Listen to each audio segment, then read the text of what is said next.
contexte de ce qui s'est passé. Il faut adopter la loi de finances avant le 15 décembre. C'était cela la norme, avant le 15 décembre. Je pense qu'on l'a largement dépassé. Il faut adopter donc la loi de finances avant la fin de l'année.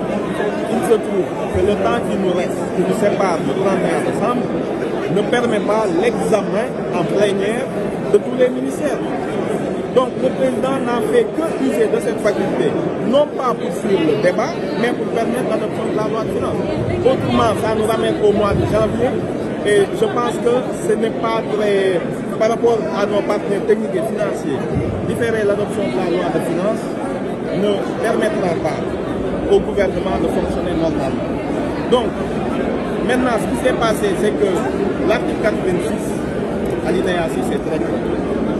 La faculté donnée au Premier ministre d'engager la responsabilité du gouvernement permet un vote sans débat.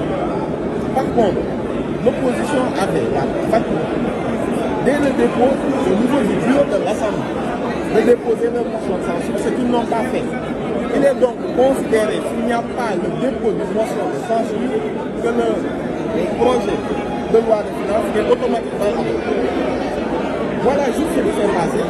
Une faculté ouverte au Premier ministre, une faculté prérogative constitutionnelle pour permettre l'adoption de la loi de finances avant la fin. L'opposition dit que c'est totalement illégal. Le fait que le Premier ministre ne s'est pas présenté aujourd'hui, il ne pouvait pas expliquer. Il n'est pas nécessaire qu'il se présente ici.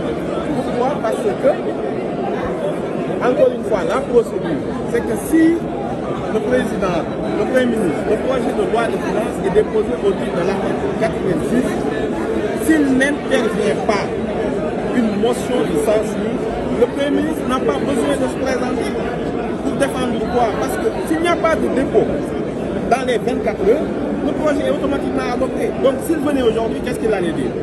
Donc c'est eux-mêmes qui n'ont peut-être pas compris la procédure et qui n'ont pas eu le temps de déposer une motion de censure. Mais en tout état de cause, le Premier ministre est dans ses droits et je pense que la légalité a été respectée. Merci beaucoup.